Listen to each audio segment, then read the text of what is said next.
Hi friends, welcome back to my channel. ಎಲ್ಲರೂ ಹೇಗಿದ್ದೀರಾ? ಚೆನ್ನಾಗಿದ್ದೀರಲ್ಲ ಫ್ರೆಂಡ್ಸ್? ನಾನು ಚೆನ್ನಾಗಿದ್ದೀನಿ. ಇದು ಗುರುವಾರದ ವ್ಲಾಗ್ ಆಗಿರುತ್ತೆ ಫ್ರೆಂಡ್ಸ್. ಗುರುವಾರ ಪೌರ್ಣಮಿ ಇದ್ದಿದ್ದರಿಂದ ಎಲ್ಲ ಮನೆಯೆಲ್ಲ ಕ್ಲೀನ್ ಮಾಡಿ ಪೂಜೆಗೆಲ್ಲ ರೆಡಿ ಮಾಡಿದ್ರಿ ಫ್ರೆಂಡ್ಸ್. ನಮ್ಮ ಹಸ್ಬೆಂಡ್ ಹೇಳ್ಬಿಟ್ಟು ಹೋಗಿದ್ರು ಗುರುವಾರ ಅವ್ರು ಪೂಜೆ ಮಾಡ್ತಾರೆ. ಆದರೂ ಇವತ್ತು ಪೌರ್ಣಮಿ ಇದ್ದಿದ್ದರಿಂದ ಎಲ್ಲ ರೆಡಿ ಮಾಡಿಡು, ಬಂದು ನಾನು ಪೂಜೆ ಮಾಡ್ತೀನಿ ಅಂತ ಹೇಳ್ಬಿಟ್ಟು ಹೋಗಿದ್ದು ಫ್ರೆಂಡ್ಸ್. ನಾನು ಎಲ್ಲ ರೆಡಿ ಮಾಡಿ ಇಟ್ಟಿದ್ದೆ. ಇವರು ಅಲ್ಲಿ ಆರತಿ ಬೀಳ್ತಾ ಇದ್ದಾರೆ, ನೋಡ್ಬೋದು. ಪೂಜೆ ಎಲ್ಲ ಮುಗಿಸಿ ಫ್ರೆಂಡ್ಸ್, ನಾವು ಸಾಯಿಬಾಬಾ ದೇವಸ್ಥಾನಕ್ಕೆ ಹೋಗಿದ್ವಿ. ಇಲ್ಲೇ ನಿಯರ್ ಬೈ ನಮ್ಮ ಮನೆ ಹತ್ತಿರ ಇರೋವಂಥದ್ದು.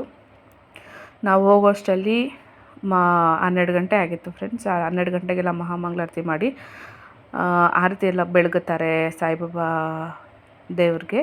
ಸೊ ಅದು ನಾವು ಹೋಗೋಷ್ಟರಲ್ಲಿ ಸ್ಟಾರ್ಟ್ ಆಗಿತ್ತು ಫ್ರೆಂಡ್ಸ್.